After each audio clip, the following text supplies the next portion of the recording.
아, 아.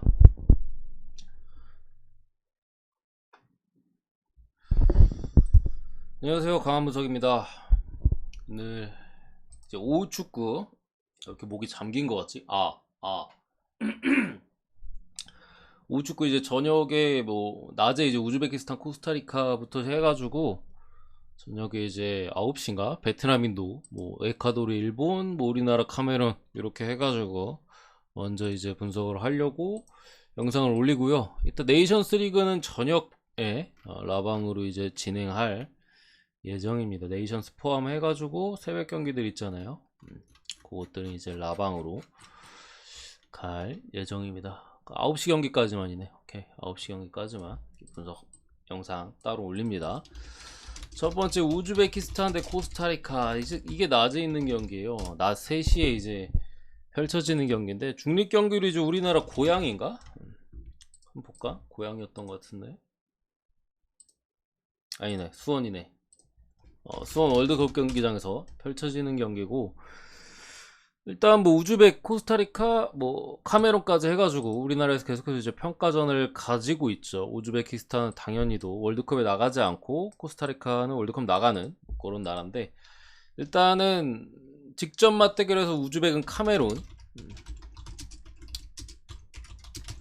꺾었고요. 코스타리카는 우리나라와 2대2 무승부를 이렇게 기록했었는데 와 우즈벡이 카메룬을 어떻게 잡긴 했어요. 카메룬이 사실 이번 우리나라 이제 뭐 소집 명단 자체는 주전들도 조금 빠져 있고 뭐 이런 상황이긴 합니다만 라인업 자체가 그렇게 엄청 약하지는 않거든요. 다만 이제 우즈벡과의 경기에서는 경기력 자체가 워낙 형편이 없었어요. 뭐 라인업적으로 괜찮은 놈들이 있는 거를 빼놓고 그냥 경기력만 놓고 보자면은 정말 형편없는 경기라고 보였다. 특히 공격적인 움직임이나 이런 것들이 너무 많이 좀 떨어져 있었고 그런 상황에서 우즈벡이 찬스를 적당히 잘 살리면서 뭐 이렇게 승리를 가져갔었던 경기고 코스타리카 같은 경우에는 뭐 전체적으로는 한국의 강한 압박이나 이런 것들이 좀 고전하는 양상을 보여줬습니다만 그래도 스코드 2대2인 것처럼 본인들이 잘하는 비비는 축구를 보여줬다고 일단은 생각을 해요. 코스타리카는 일단은 뭐 나바스 키퍼가 진작에 빠져 있는 상황에서 오늘은 약간의 로테이션이 어쨌든 돌아갈 가능성이 있어 보이고 우즈베키스탄 역시도 당연히 뭐 얘네는 월드컵 뛰는 것도 아니기 때문에 몇몇 선수들의 로테이션이 둘 다 약간씩은 돌아갈 가능성이 높아 보인다. 근데 일단 특이하게도 우즈베키스탄이 정패를 받았어요. 두 팀의 뭐 피파 순위가 뭐 별건 아닙니다만 사실 40위 차이가 나는데 정패를 받는 거 진짜 쉽지 않거든요. 그만큼 사실 코스타리카가 전력 자체가 그렇게 강하진 않아요. 그러니까 팀 자체의 짜임새나 수비적인 조직력 이런 것들이 강한서 이제 전력 대비 시너지가 많이 나와서 이제 뭐 월드컵에도 나가고 특히나 혼발이 세다 보니까 그런 팀이지 단순히 이 두 팀의 몸값을 비교하면은 우즈베키스탄이 조금 높아요 오히려. 그런 부분에 있어서 정배를 받은 게 아닌가. 더군다나 우즈베키 카메론 잡은 것도 그렇고 뭐 이런 식으로 보이는데 일단 해외 배당 자체는 코스타리카 쪽으로 상당히 많이 빠지고 있고 저도 요 경기는 사실 코스타리카 정배를 받았으면은 굉장히 좀 접근하기 어려운 경기라고 일단은 생각할 것 같은데 뭐 무승부로 보거나 아니면 물을 묻찍고 치우거나 그랬을 것 같아요. 코스타리카가 정배였으면. 근데 일단 역배를 받았고 해외 배당도 많이 빠지고 있는 상황에서 코스타리카 우리나라랑 비기고 우즈벡한테 지는 그림은 솔직히 우즈벡이 뭐 한 골 차로 이길 수는 있어 보여요. 햄무 정도가 뜰 수는 있어 보이거든요. 가능성 면에서. 그러니까 코스타리카도 어쨌든 지배적인 경기 운영을 하는 팀이 아니고 비비는 경기 운영을 하는 팀이다 보니까 우즈벡한테도 분명히 뭐 코스타가 찬스 좀 날리고 혹은 우즈벡이 수비 좀 잘하고 골 찬스를 뭐 잘 살린다면 한 골차 승리 정도는 가능해 보이나 이 어쨌든 풀엔의 접근이기 때문에 저는 일단은 코스타리카 풀엔 가능성이 당연히 더 높아 보인다. 이거 왜 풀엔 정도인지 모르겠는데 해변은 일단 정배로 바뀌었거든요.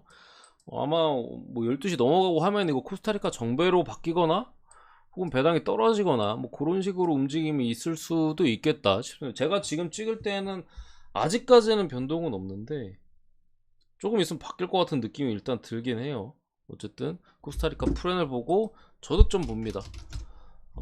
양팀 어쨌든 빡빡한 일정에서 치러진다는 점 그리고 코스타리카 같은 것도 부상자 같은 것들을 예방해야 되기 때문에 또 우즈벡은 뭐 없잖아요. 우즈벡이 지금 동기부여가 있는 거는 성적이 최근에 좋아요. 경기력도 괜찮고 이런 부분에 있어서 전체적으로 그래도 잘 나가고 있으니까 한번 더 이겨보자, 약간 이런 느낌이 있을 수는 있겠다 싶은데, 그래도 조금 일정의 타이트함이나 여러 가지로 봤을 때는 저득점 한 골 싸움이 될 가능성이 제가 볼 때는 좀 높아 보인다. 프라임 언더 이렇게 보도록 하겠습니다. 두 번째 경기 우리나라 먼저구나. 한국 대 카메룬인데, 야, 이거 우리나라가 일단은 코스타리카 상대로 경기력 자체는 그렇게까지 안 좋지는 않았어요. 지배적인 경기를 하면서 뭐 찬스도 적당히 있었고 한데, 아니 왜 그런지 모르겠는데 수비를 왜 이렇게 자꾸 비워두는지 저는 잘 모르겠어요. 공격을 할 거면은 그래도 뒤쪽에 숫자를 남겨두고 해야 되는데 뭐 김민재가 전반까지 올라가질 않나. 제가 지난 경기 코스타리카전을 이제 우리나라 분석할 때 무실점, 수비적인 부분이 제일 중요하다고 생각하고 들어갈 것 같다고 말씀을 드렸었는데 뭐 두 골이나 실점을 해버렸어요. 그래놓고 이번 경기 인터뷰할 때 선수들이 무실점을 목표로 할 걸 수비가 제일 중요하다 이런 식으로 인터뷰를 때리고 있는데, 정작 지난 경기 코스타리카전에 보여준 경기 자체는 수비가 그렇게 중요하다는 움직임은 아니었어요. 그러니까 뒤쪽에 상대 역습을 대비할 수 있는 최소한의 숫자나 이런 것들을 배치하고 해야 되는데 뭐 그런 것도 없고, 역습에도 상당히 취약하고 미드필더진에서의 압박도 뭐 중간중간 잘 들어가긴 하는데 상대 역습에서 어쨌든 취약한 모습을 분명 보여줬단 말이에요. 이런 상황에서 지금 카메룬 같은 경우가 여러분들도 뭐 국내 기사로 많이 접하셨을 테지만 풀라인업은 분명 아니에요. 이제 리옹의 측면 쪽에 에이스인 공격 쪽에 에칸비나 아니면 나폴리에서 좀 잘하고 있는 안기사, 파르민의 추포모팅, 얘가 카메룬에서 또 공격 쪽 에이스거든요. 얘나 뭐 이렇게 수비 쪽에도 뭐 빠져있고 핵심이 센터백 쪽에 뭐 이런 움직임은 분명히 있는데, 기본적으로 카메룬이 솔직히 라인업 쪽으로 봤을 때 그렇게 약하지 않아요. 얘네 근데 왜 이렇게 낮게 받았냐 고민을 해본다면은 지난 경기 우즈벡전은 솔직히 경기력이 너무 안 좋았어. 카메룬도 우리나라도 지금 벤투 감독이 엄청나게 많은 비판을 받잖아요, 대표팀 포함해서. 얘네도 지금 자국에서 카메룬 감독이 엄청 욕먹고 있어요. 똑같아요 우리나라랑. 그 핵심이 빠진 건 인정하는데 이렇게까지 우즈벡한테도 그렇게 아무것도 못하고 질 정도로 선수단이 안 좋지는 않거든요. 가볍게 뭐 제가 그래도 카메룬 선수단을 지금 읊어드리면은, 브렌트포드에서 주전 먹고 있는 은배우 뭐 이반톤이랑 원투펀치 얘 지금 그래도 뛰고 있고요. 수비 쪽에서도 괜찮은 애들 꽤 있어요. 낭트의 주전이 이제 카스텔레토, 낭트 주전 리강 낭트 주전이거든요. 얘나 뭐 기타 리강에서 꽤나 두각을 드러내고 있는 몽펠리에서 뛰고 있는 젊은 수비수, 뭐 그런 센터백 자원이나 다 이제 해외파예요. 뭐 센터백 자원 렌, 낭트, 또 어디야 아작시오 얘도 주전이고, 몽펠리에 얘 방금 말씀드렸고, 얘 왼쪽 사이드 누브 시애틀 주전 사이드백, 여기 이제 로리앙 로테이션급 자원이나 미드필더 쪽에서도 랑스에서 이제 로테이션 하고 있는 오나나나 베로나에서 이제 주전 경쟁하고 있는 홍라나, 뭐 멀쩡한 애들이 많거든요 나름 그대로. 뭐 올림피아코스에서 뛰는 애들도 있고, 공격 쪽에도 뭐 베식타스나 괜찮아요. 자원들이 전체적 알 나스르. 몸값을 우리나라랑 비교했을 때 결코 지금 핵심들이 이렇게 빠졌음에도 별로 밀리지가 않아요. 괜찮은 자원들이 꽤 있는데, 요 정도면 솔직히 꽤나 괜찮은, 잘 비비는 내용 정도는 보여줬어야 되는데, 지난 우즈베키스탄전의 경기력이 너무 형편없었다. 그래서 감독도 한국전에 뭐 최대한 잘 해보겠다 일단은 뭐 그런 식의 인터뷰는 보여줬는데, 어쨌든 솔직히 지난 경기 뛰는 거 봤을 땐 기대가 잘 안 되긴 해요. 물론 오자마자 뭐 얼마 시간 안 지내고 하다 보니까 우리나라의 시차에 대한 적응이나 이런 부분에서 좀 어려움이 있을 수는 있겠는데, 지난 우즈벡전보다 막 엄청나게 좋아질 것 같지 않다. 분명 좀 더 나을 것 같긴 하거든요. 왜냐면 좀 더 있었으니까 우리나라에.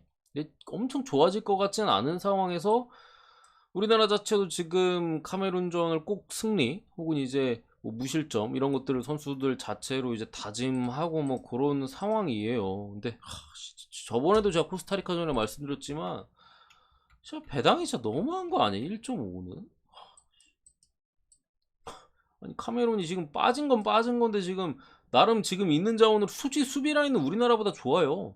김민재 정도는 이제 확실히 뭐 그 자리 자체는 우리나라가 더 좋은데 나머지 자리는 카메룬이 더 좋아.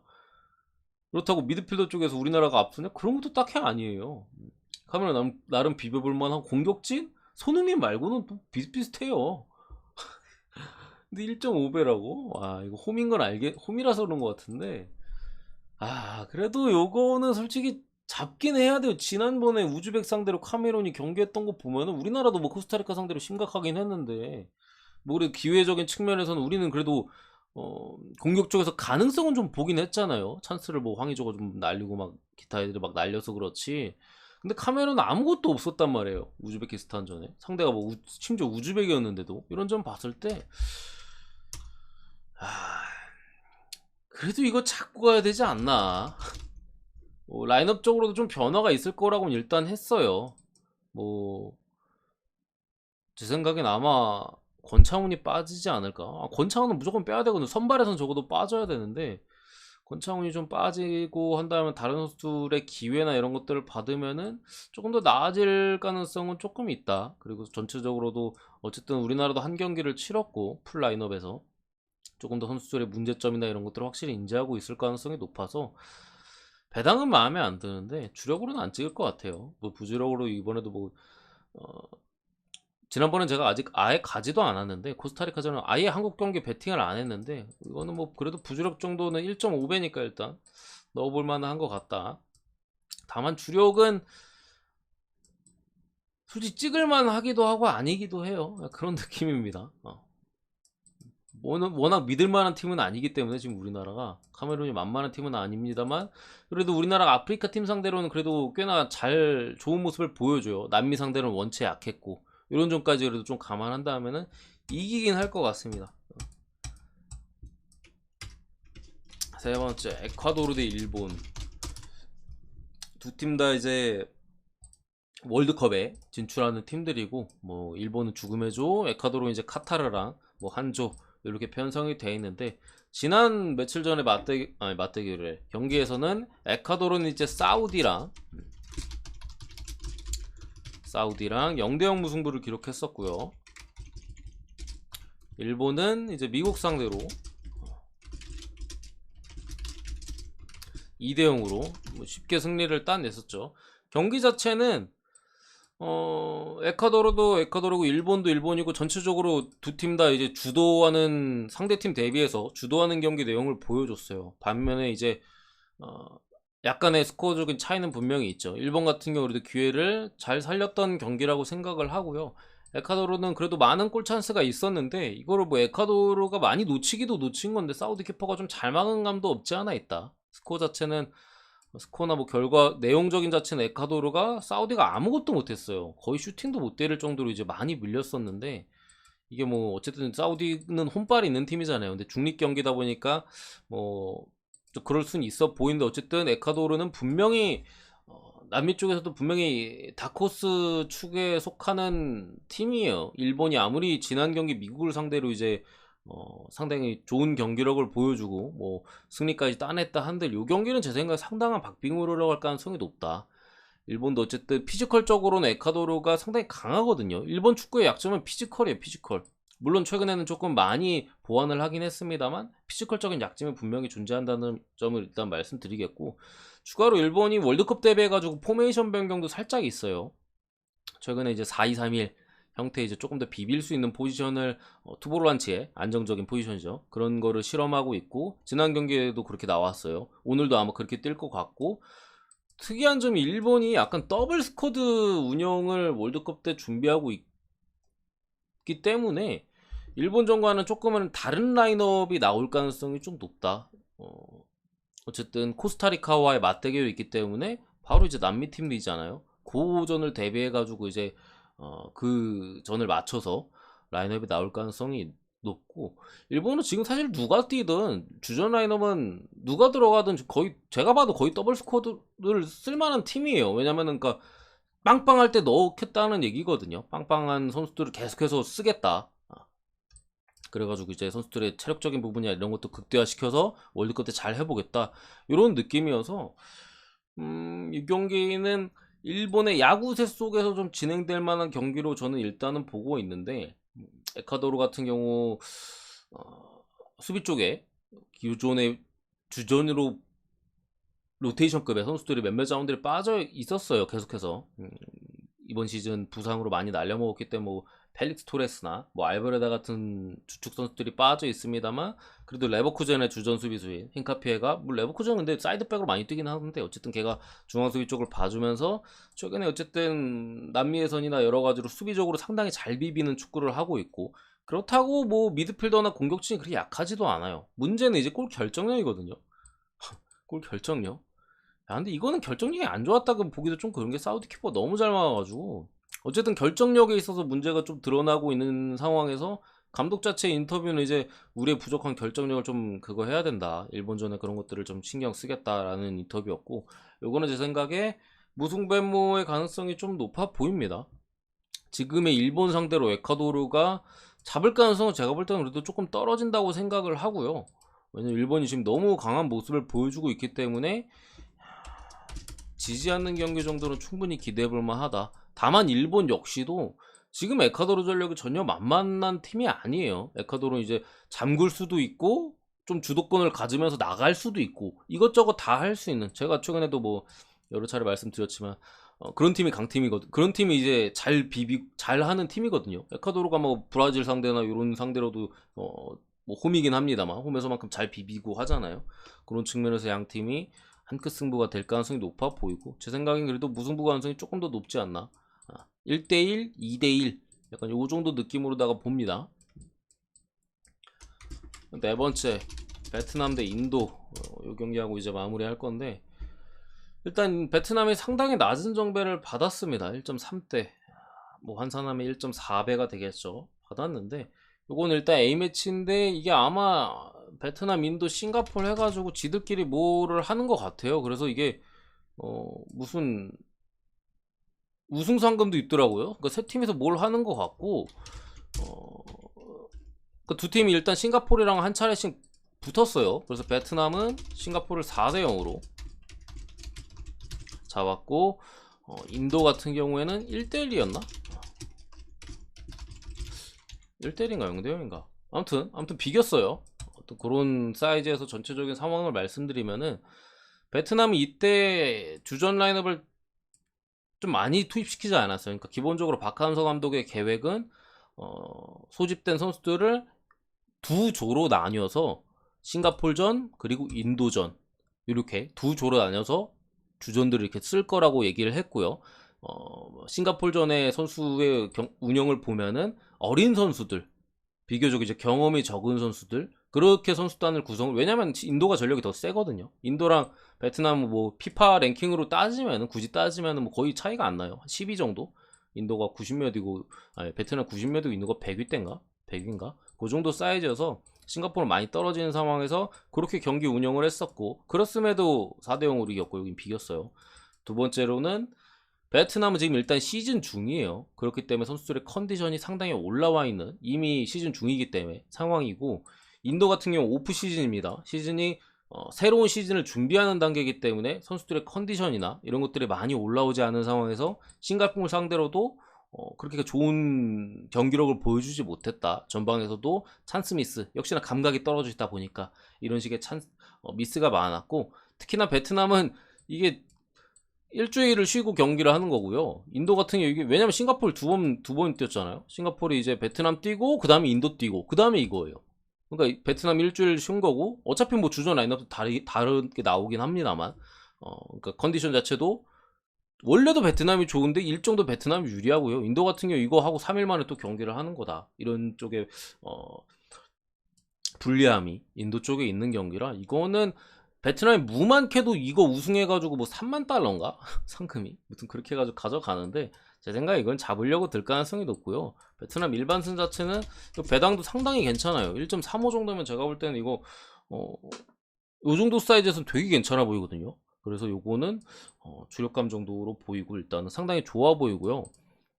전력 자체도 지금 현 상황에서 베트남이 좋고, 베트남 같은 경우도 지금 로테이션급 자원 미드필더 쪽에 코로나로 한 명 빠진 거 말고 거의 풀이에요. 그런 상황이고, 인도 같은 경우에는 당장의 수비적인 밸런스나 이런 것들도 선수들의 컨디션이 떨어져 있는 상태다 보니까 많이 미스나 혹은 이제 순발력이나 이런 것들이 떨어져 있는 상황이고, 원래 인도가 그래도 공격적은 괜찮은데 그마저도 좀 찬스를 날리거나 이런 식의 경기가 지난 경기 때 있었다. 여러 가지로 봤을 때 이거는 베트남이 상당히 마인 가능성도 좀 있어 보이고요. 혹은 오바 쪽으로의 접근도 괜찮아 보인다. 인도가 그나마 멀쩡하게 지금 공격이거든요. 근데 그나마 그렇기 때문에 뭐 3대1, 2대1, 3대0 이런 쪽의 스코어가 좀 보입니다. 해외 쪽에서는 이거 베트남은 거의 공짜라고 보는 것 같아요. 그냥 다 뭐 학살한다. 뭐 약간 지금 인도나 여러 가지 사이즈나 다 봤을 때 너무 한쪽으로 치우쳐져 있다. 전력 대비 인도는 가뜩이나 떨어져 있고, 베트남 지금 뭐 시즌 중이나 여러 가지 봤을 때 특히나 박감서 감독이 이 경기에 대한 중요도나 이런 것들을 선수들한테 상당히 좀 많이 언급을 했다 하고, 어느 정도냐면은 지난번에 인도랑 싱가포르랑 붙었다고 했잖아요. 무승부 나온 거. 선수단 전체를 이 경기 관람을 시켰어요. 관전. 야, 니네 이거 경기할 때 아무것도 하지 말고 이 경기 봐라 하면서 그 정도로 이 경기에 대한 어떤 준비나, 그리고 아마 이게 동남아시아 쪽에서 아마 이번 연도 말인가 해가지고 대회가 열려요. 그 뭐 있잖아요, 동남아 애들끼리 하는 거. 그 대회가 또 열리는데 그 대회 준비에 있어서 뭐 진심인 것 같아요. 지금 베트남이 어쨌든 그런 부분까지 감안했을 때 베트남 일반승 자체는 상당히 좋아 보이고, 뭐 1만이나 오바 쪽으로 접근도 괜찮아 보인다. 요거는 뭐 일찍이 베팅을 뭐 다른 거랑 엮어 하실 거면은 제 생각에는 진짜 갈만하다. 그렇게 보입니다. 이 정도 말씀드리고 일단 오후 축구는 마무리하도록 하고요. 이따 저녁에 네이션스 리그나 뭐 A매치 몇 개 있거든요. 요거 해서 잘 준비해서 오도록 하겠습니다.